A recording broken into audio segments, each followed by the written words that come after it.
So this video is, I guess, a build log of sorts, where I'm going to take parts from one watch and move them onto another.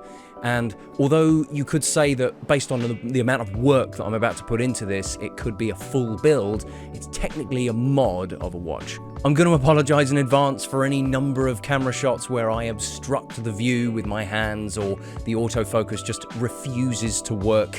These things just happen when I really just want to get on with the build process and not adjust the camera every 5-10 seconds to get every minute movement. I've tried to compensate for any poor camera work in the editing process, but I digress.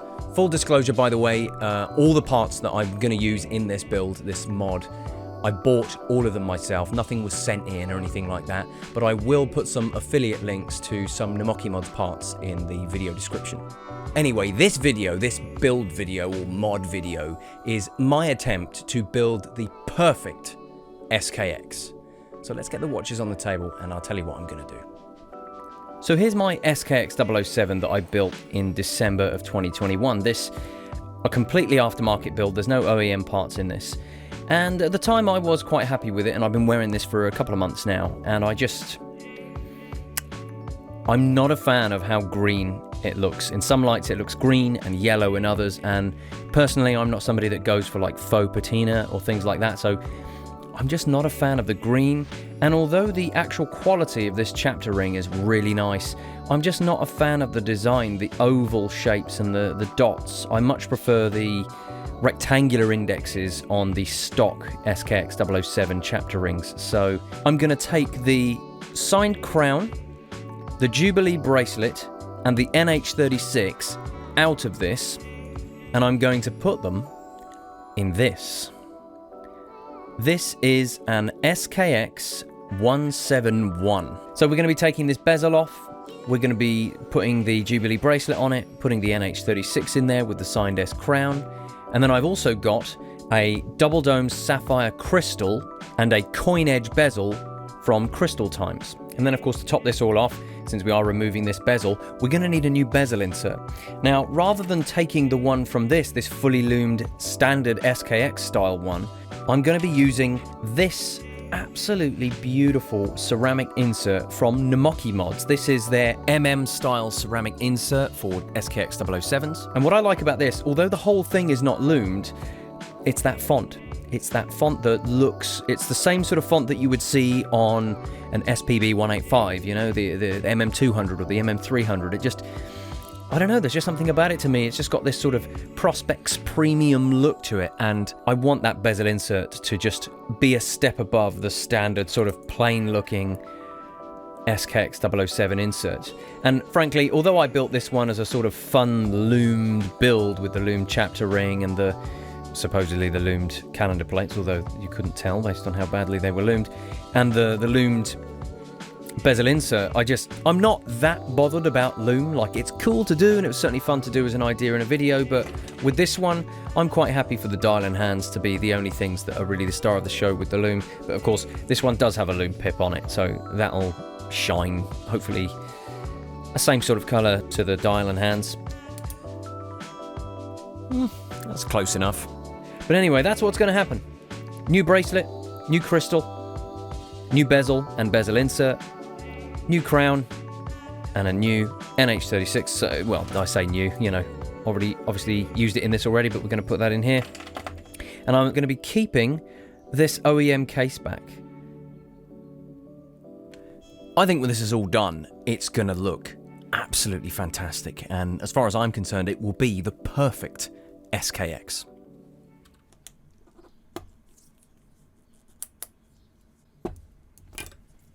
So yeah, as you can see, I've taken off the rotor and swapped it with a plain one because we're going to be using the OEM case back, so we're not going to see anything. I put that rotor on my SNK366 because it's got a nice wide open case back.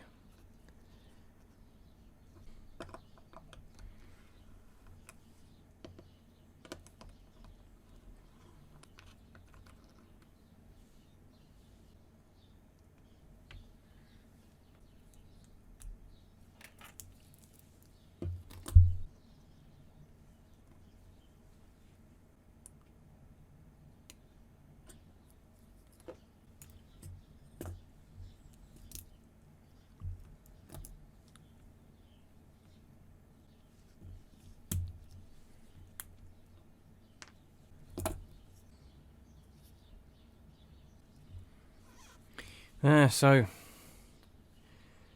there's the old case. It's already got stuff on it. Won't be using this.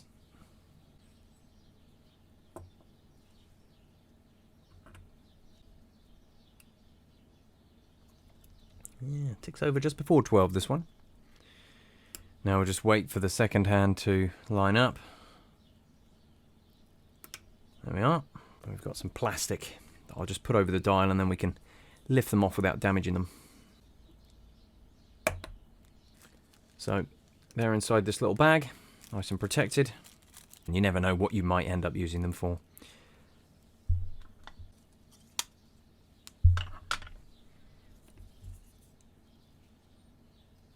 We just pry up this dial very carefully. There we are. Yeah, shame that we're not going to be using this. I mean, I could just leave it on there. I could even leave the grey spacer on there and just use the Sapphire case back. But I really want to use the OEM case back, and I think I like the red Sunday on the OEM calendar plates, so we are going to be switching these out. Unfortunately for me, because that means a lot more work. Dial, nice and protected. See, it looks nice under this light. You can't really tell that it's yellow.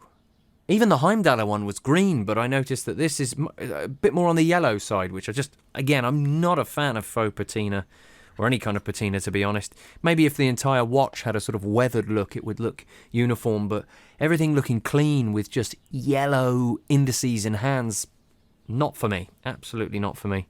So the next thing to do is to take these calendar plates off. Ready to put on the calendar plates from this.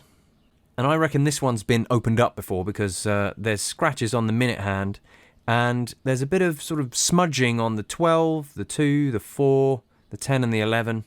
So I'll try and give those just a little wipe with a Q-tip, just to, because I don't want to use Rodico, because that might end up smudging them. So let's get these calendar plates off. There we are. I have scratched that. That's unfortunate. You would never see that, so, you know, this is why I'm an amateur and not a professional.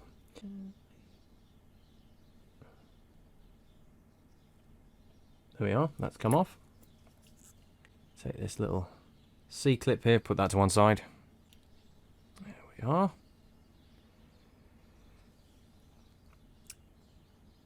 Not sure where to put these, I haven't got a bag for them. So we're going to need this little cog later. I'm going to take out these 4 screws. Yeah, it's better to just use Rodico for this.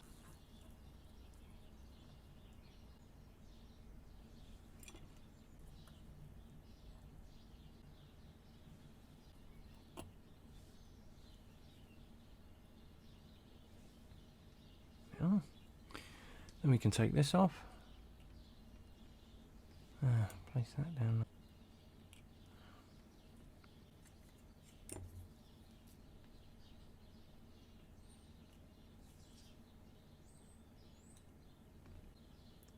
We're going to take this off as well. And this. Very carefully. There we are. Just going to take this off as well, put it to one side.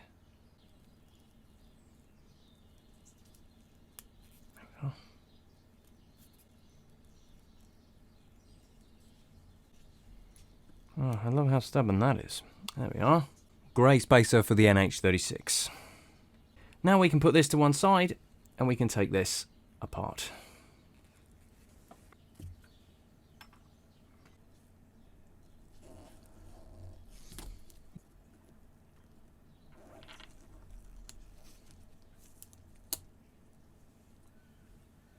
Wow, that was easy.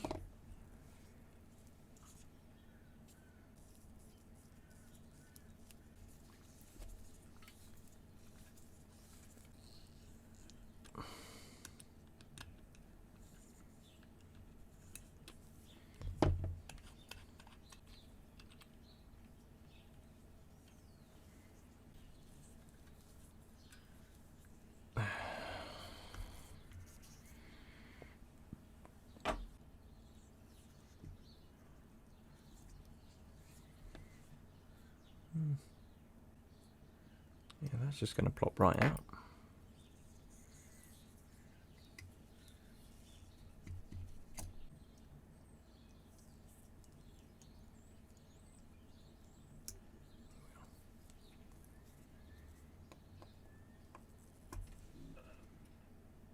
Yeah, this brass holder that I've got is really designed for an NH36, so it sits a bit softer with the black spacer in there, so it moves around a bit, as you can see. You can actually wind it backwards, look, if you hold on to the crown like that, look. And now you can see it's actually stopped it, which is fairly useful in this case. Put that around there. There we are. Place those there. There we are. There we are. That's ready to come off. Look at that. Here. Just place that. Yeah, that is a very nice set of calendar plates, isn't it? I mean, I wish it was kanji, but that's lovely. They've even got a sort of gloss finish compared to the aftermarket ones. Beautiful. I want to show you that you can get this this black ring, these movement spacers, or the dial holders, off of the movement without taking the calendar plates off, if you wish to do it that way. So I'm going to show you now. And what it will do is it will lift this outer plate. But what we're going to do is squish this. Once we've got it off, we can squish it and it will stretch these points outward, allowing it to come over the calendar plates.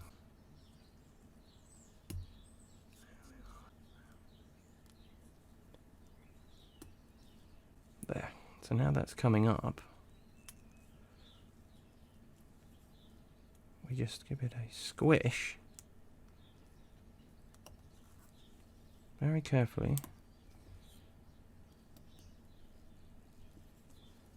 and you can see it's come above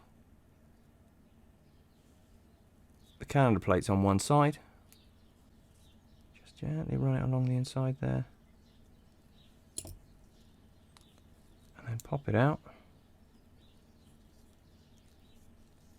That's hanging on for dear life there in the corner, but there we are. So as you can see, you can take off these movement spacers without removing the calendar plates. And let me just show you. Still functioning just fine.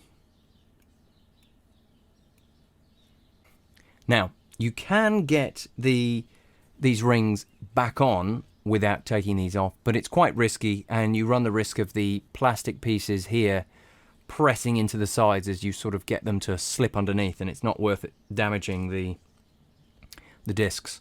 So I'm going to take these off now. Knife like this. There we are.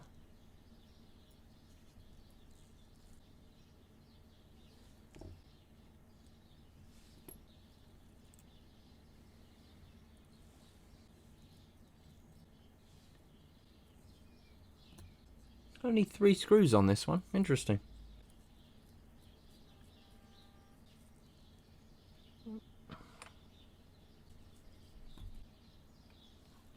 And we can take this plate off. Am I missing something here, or is there a 4th screw? That's a screw. That's the tiniest screw I've ever seen. And it's a Phillips head. I don't know if I have a Phillips head small enough for that. Well, this is quite the conundrum. I've only got one screwdriver that could even remotely do it, and it's far too big because it's meant for taking laptops apart. Yeah, you kidding me? That's like poking it with a stick. Oh, Seiko, you are a bunch of muppets, aren't you? Why would you have 3 of the same screw and then one tiny screw? It's like, what? You're going to let me get this far and then take the piss? I'd really like to use this calendar plate. Look, you're scratching it because you're slipping because it's not designed. Look at that big scratch on that plate there.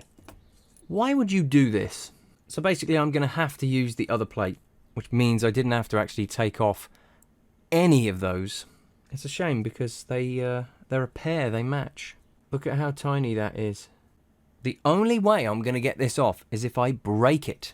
What is a slightly more retro 7S26? I think I figured it out. We're going to end up bending this plate under here, but there's not much I can do about it. I don't plan on using this 7S26 after the fact, so you just... What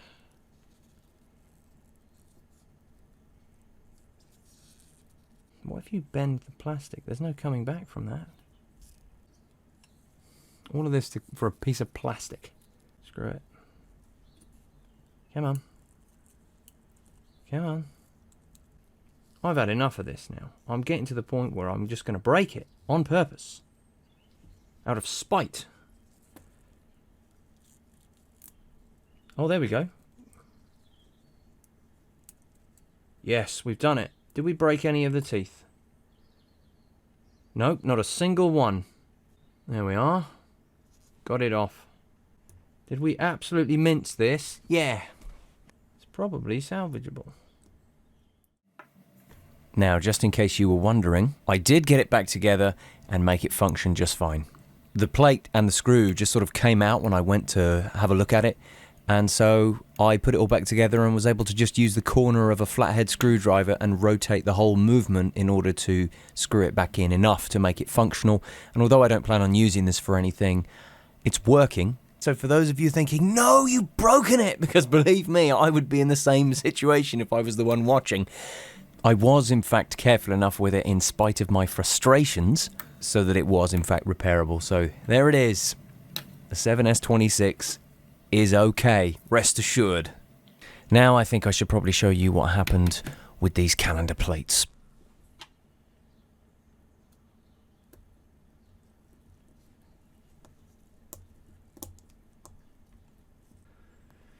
So the first thing we need to do is pop this on.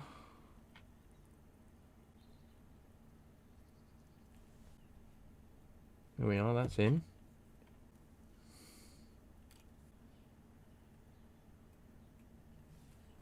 And the little white cog there is actually clinging to this plate. Well, it should be fine. Once I move this into position, the cog should fall into its little recess and work just fine.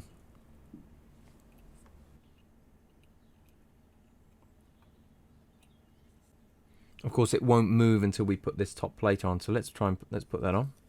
So now that little white cog should be in place. And that went on almost perfectly. So let's pop in a couple of screws.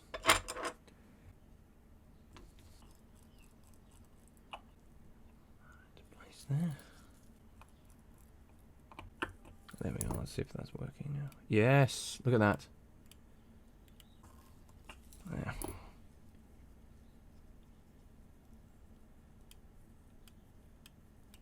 All those teeth feel good. There, that little rotated cog there with the angular teeth. Let me place this over the top. There. You hear that little snap as it's gone into place. I will use a Q-tip with a bit of IPA to clean this off afterwards. It is a bit scuffed.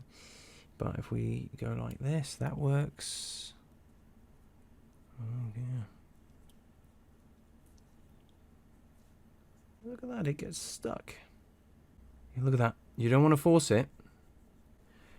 Let's see here. Yeah, that's better. I put it on upside down. Okay, so I put that on. There. There we are.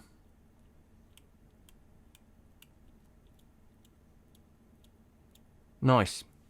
We'll put the C-clip on and then we can give it just a little wipe to clean off those smudges.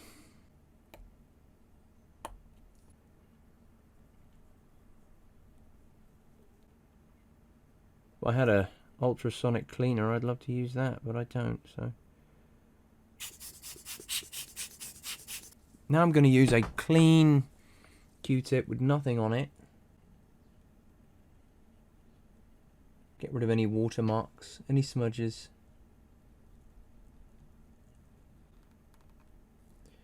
Oh, well, if this ever had any problems, I've got those other calendar discs I could use. That's not bad. Yeah, it's got a few scuffs on it, but for all I know, the plastic is being scratched by the Q-tip, but to the naked eye that still looks glossy and decent to me, so I won't put any more time into that. Let's just... Yeah, I wonder what this has been through before I had it. Oh well, you won't notice it. I hopefully won't notice it. Let's get the dial and hands on, shall we?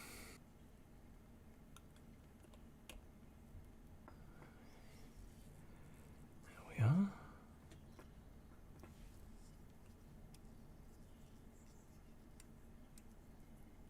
What on earth has happened here?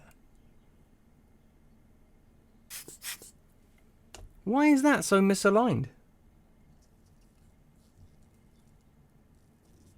That's bizarre. Let's get it off and have a look. Am I going to have to take these calendar plates off after that entire thing? Is there something different about the old 7S26s that the calendar plates don't line up? I'm going to have to take those plates off now and replace them with these. If I'd have known that, I wouldn't have ruined the 7S26. I would have done the cheeky way of getting the ring off, which I did do, without taking the plates off, and I wouldn't have had this problem. I might still be able to use the day disc, but at that point I might as well just use the pair of the others so they match, otherwise the textures on them are going to be different. Well, we've already seen me take the calendar plates on and off, so I'll do that off camera and we'll resume when I've got these plates on here. So, not only does this set of calendar plates line up, looks nice with the dial, since the texture of the calendar plates on this aftermarket one are the same sort of grey as the dial, so I guess that works out. It's just a shame that I won't have the red Sunday on it, but we'll get over that. So I've just been having a look at the indexes here with these sort of marks on them. That white mark is, I believe, part of the dial. Yeah, it is. I've tried using IPA here on a Q-tip and just a dry Q-tip. Those marks won't come off, which is really disappointing. Again, it leads me to question what this dial, what this watch has been through before I got it. Let's see if we can get the mark off this. You can see the marks on the 11 o'clock there. Yeah, they don't come off either. And a little smudge there. What is that? Oh, that's a shame. Another mark here as well. See it? Just there. And here. Yeah. This dial has seen some things. I wish I knew what they were. Look, that just won't come off. You don't have to worry about scratching a matte finish dial with a dry Q-tip either, because there's no glossy surface to potentially scratch. That's a real shame. I guess I'm just going to have to take the dial as is. I don't seem to be able to get rid of those marks. Even IPA couldn't get rid of that. Yep, that's functioning just fine. Good.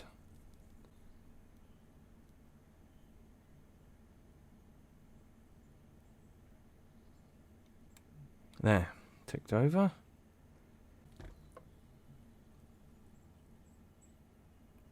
Yeah, these hands are dirty as well, like.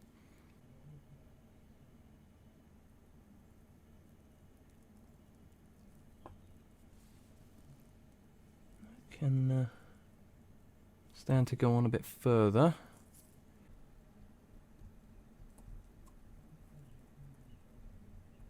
That sits nicely above it.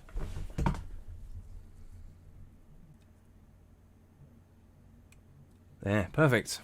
Okay.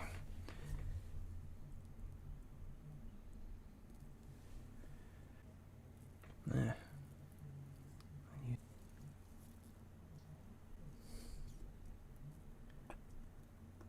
Oh, wait a minute, is that on? Yeah. Oh, that's pretty close on the other end though, but there's a way around that. When it's okay at the back side here, but it's touching at the front, you can just slip one of these protectors in between them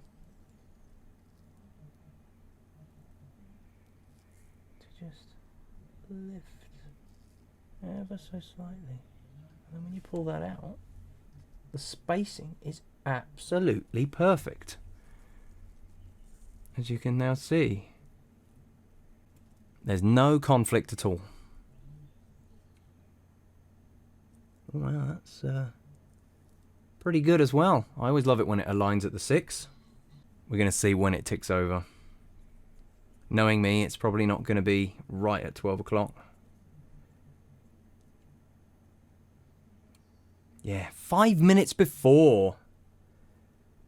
That's a shame. Oh well, that's fine. I'm not bothered about that. 5 minutes before or after, I'm willing to accept that. I wouldn't want to pull these hands off and put them back on again, because I don't know how many times these hands have been pulled off and put on already, given the wear on the dial and handset since before I bought this. So it's probably better to just leave it where it is and not mess with it. The more I take them off and put them on, the more I'm just going to wear them down, and they're not going to be very good at all. And the second hand, here we go. Let's do this from the side.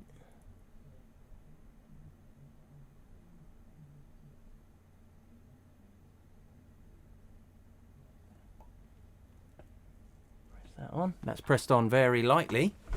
I wish I could light this better. I really do.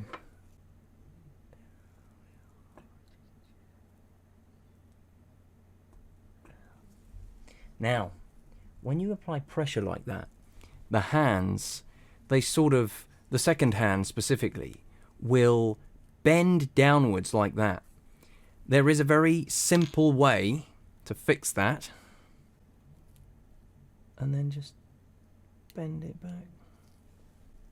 Look at that, nice and straight. I am going to see if I can press that on just a bit more. That is on as much as it's going to go. As much as I'm happy to push it anyway. Let's see if it's working. Yes, look at that. I'm going to just take this and just slip it in under there.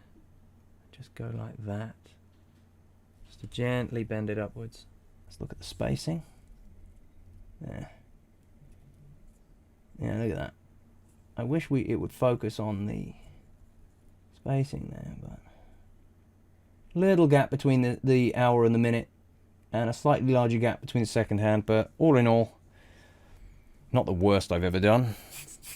Just a shame that these hands and dial have seen a bit of wear and tear. That's unfortunate.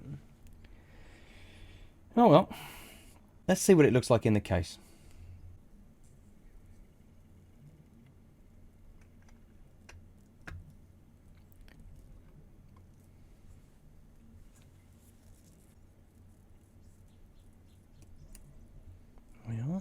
Let's just get the case back. The gasket's already in there. I'm not going to lubricate that until I'm done. There. I do like these OEM case backs. That's going to need a polish. I'll try and go at that with the polishing cloth. I don't know if I'll be able to improve it.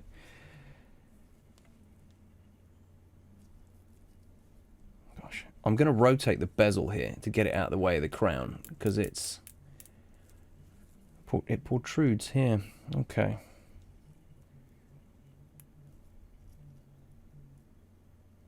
Of course, we're at 12 o'clock. We need to. I'll put it in 10 and 2. Looks like it's operating fine though. Okay. Let's try and screw the crown in and see how it fits.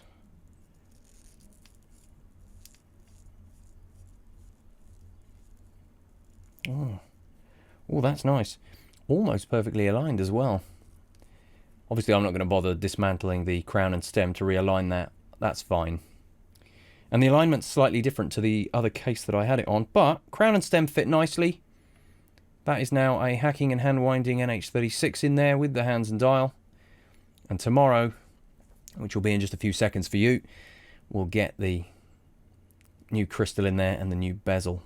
And actually, this SKX171 that I bought did come with a standard OEM style SKX007 bezel with a Pepsi insert. We can see what that would have looked like.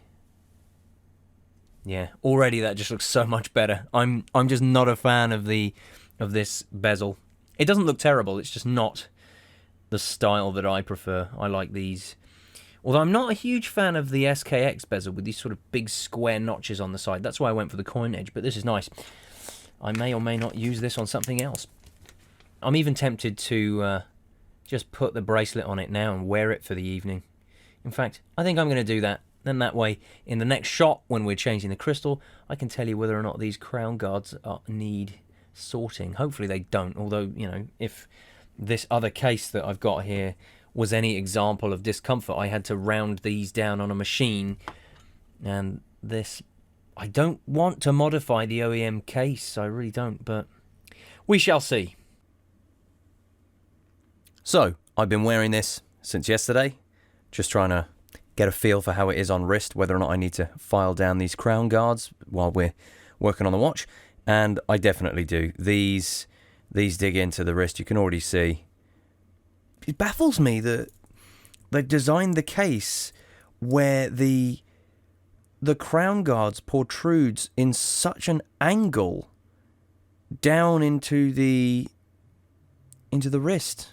So let's take out the crown, get the movement out, put it somewhere safe, pop that bezel off, and then I'll take it down, put it on the grinding wheel, and fix these crown guards.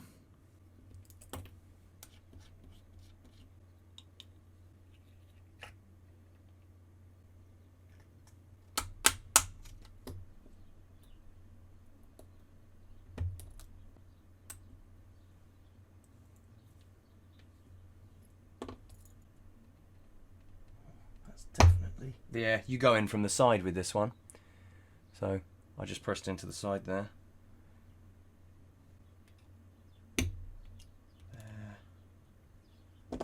There we are. So I'll take off this.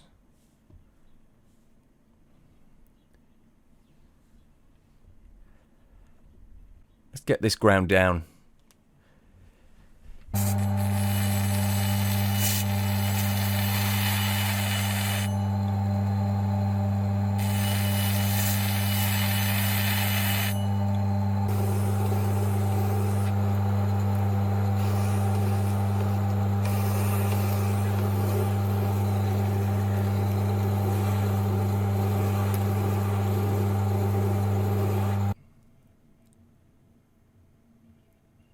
I've done my best to grind these down so that they're a bit more rounded at the bottom.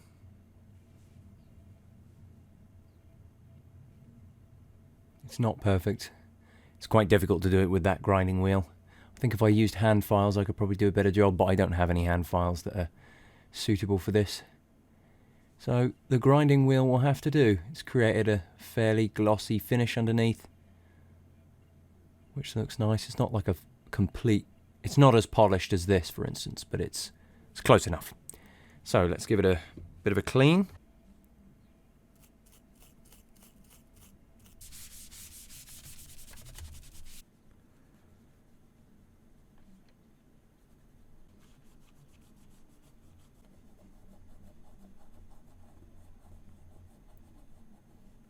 That is filthy. You can see it there, look.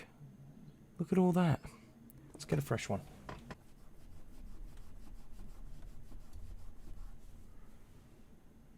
Gosh, that is stubborn stuff, isn't it? This residue here, that's just not coming off.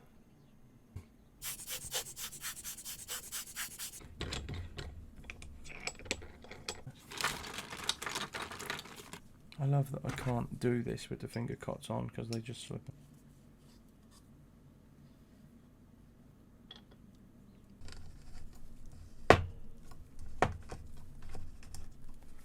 It's gone at such an angle. You know, that's how you wreck a gasket. Go on, why don't you focus on the watch and not my hand? There we are. That looks fine. Let's pop the sapphire crystal in there.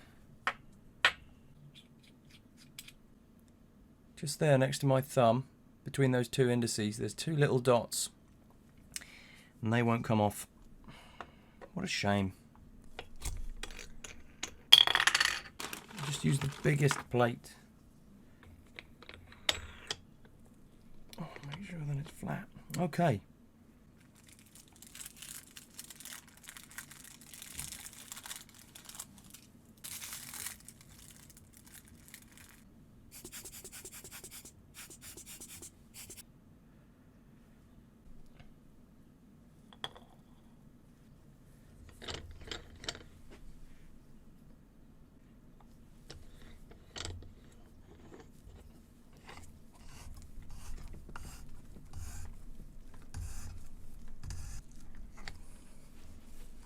I hope that's gone in. We'll flip it around and do it again.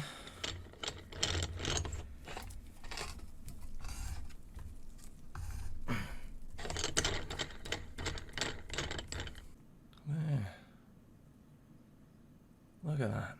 That's gone on nice and straight. A nice piece of double dome sapphire.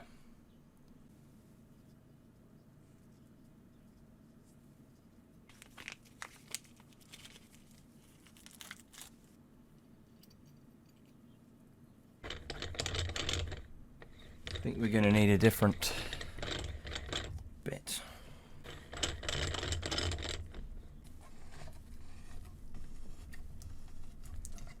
Wow, that's a tight fit.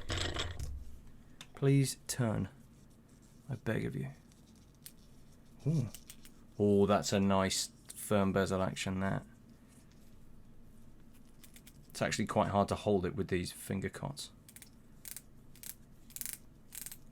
Oh, I like it. Let's get the movement back in there.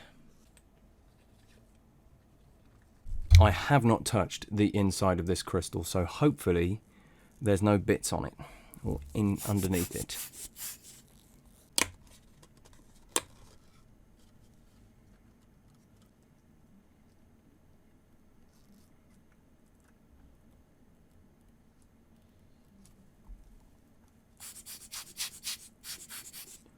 Oh well, that's in. Gosh, I love the way the light hits the double dome. That is beautiful, especially now that it's got that bezel on there too. Just not a fan of the style of the other bezel.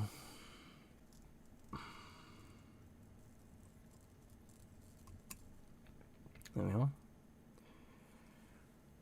Then we'll take this gasket out, give it a quick wipe, and then put it back in with some lubricant.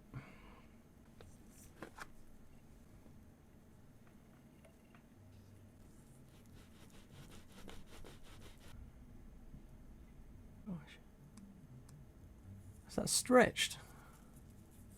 How bizarre.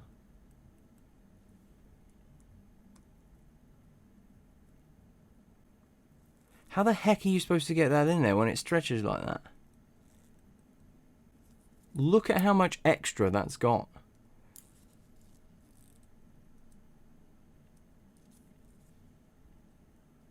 Am I just not going to be able to use the original caseback gasket because of this? I mean, it is an old gasket. I'm not surprised.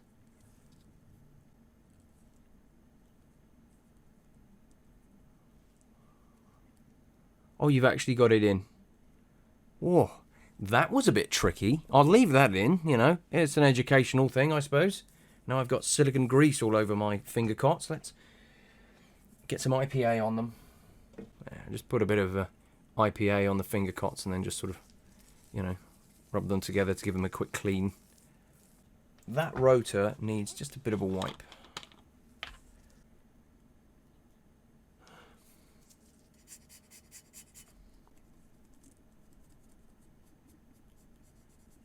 Right, let's get that case back on before the gasket pops out.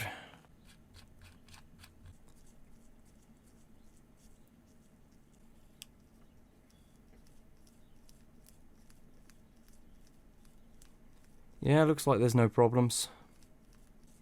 Oh, it's even easier to operate the crown now that these crown guards have been filed down.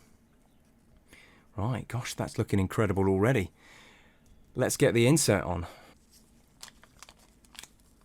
Let's do the drop-in test to make sure that this actually does fit inside the bezel. Yep, and it rotates freely, which means the crystal's not obstructing it. Oh my goodness, that looks so awesome. Right, let's get it stuck on.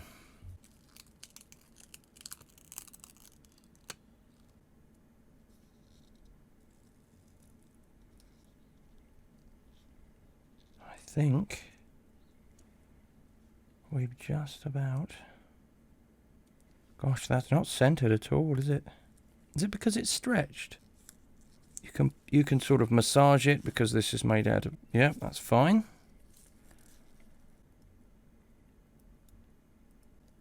I hate the way my hands shake.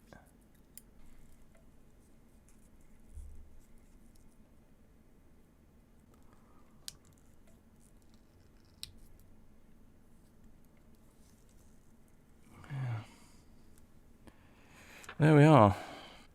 Let's make sure that it rotates. Good. That is absolutely stunning, isn't it? Oh, I just love the way the light plays with the double dome sapphire. I love the subtle dome there of that sapphire. That's fantastic. And I'm loving the MM300 bezel. That font just really just levels it up. Feels like it's like a Prospex version of the SKX. That lovely OEM case back as well. And speaking of this case back, the next obvious step is to get rid of these scratches, so let's polish it.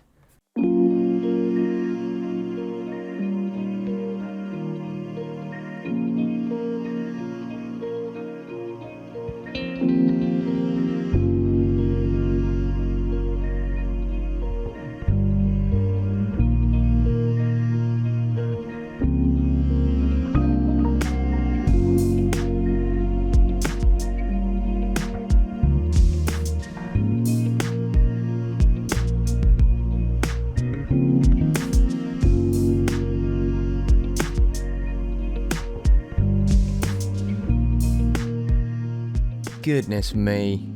Yes, there's still scuffs here, but that is like so much better than it was. It's like clean and shiny. Let's get it back on the watch.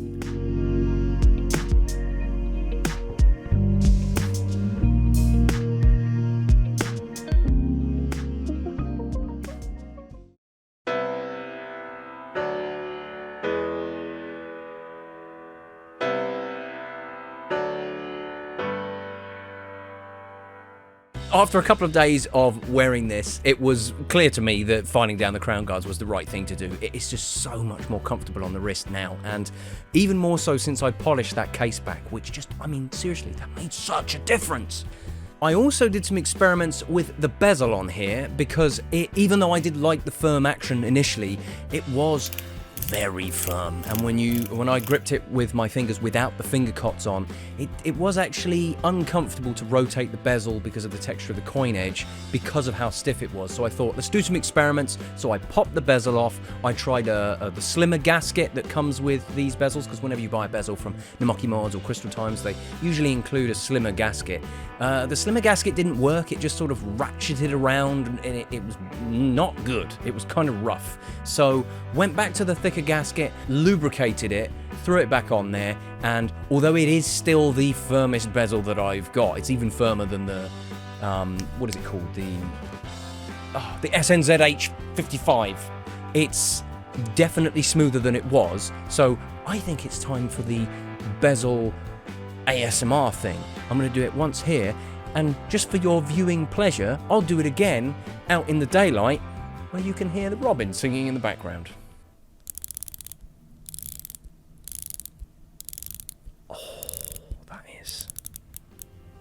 That is very satisfying, and it's lined up perfectly. Like, as you can probably tell from my expression, I'm enjoying this watch probably more than I should, but it looks so good. But of course, the outdoor ASMR of the bezel.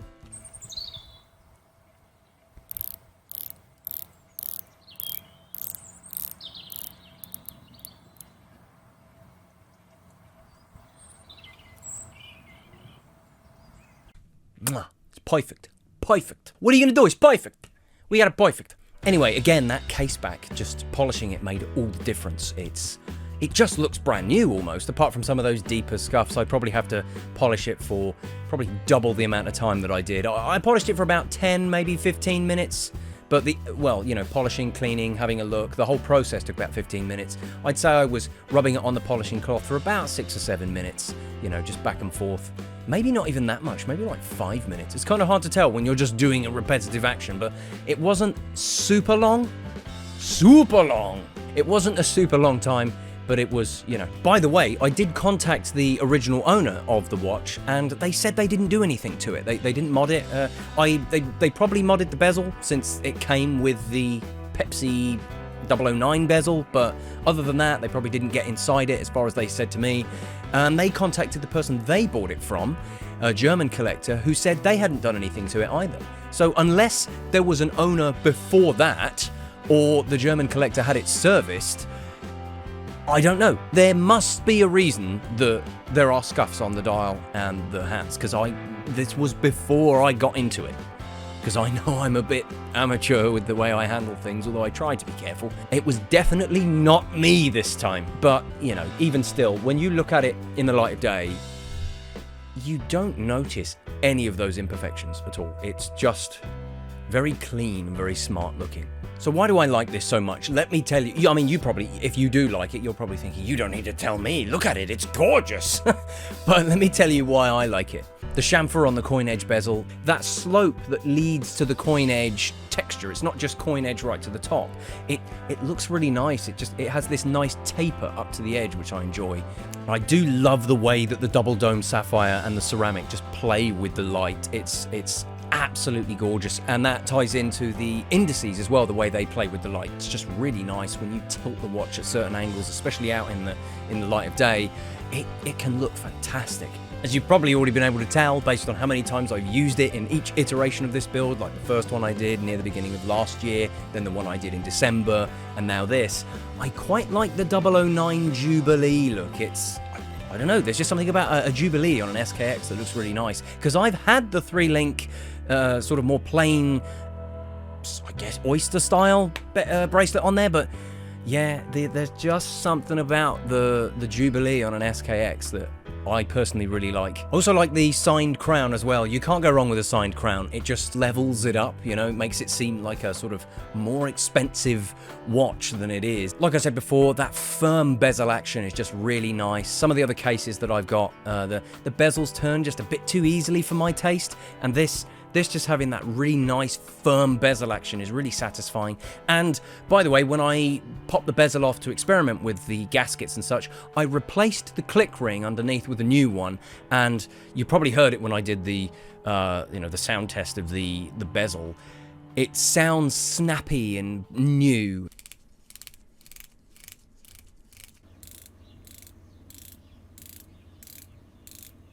It did feel a bit tired, so definitely an improvement of replacing that click ring. It's made all the difference.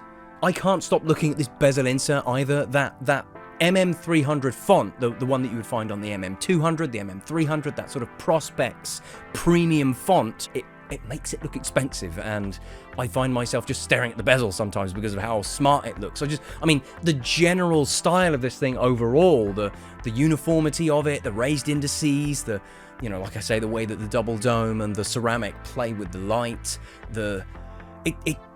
I don't know, it just looks really smart, and I'm just enjoying looking at it. Like, I've always been one of those people that I don't always just look at my watch because I want to see what the time is. I actually look at the watch because I want to look at the watch.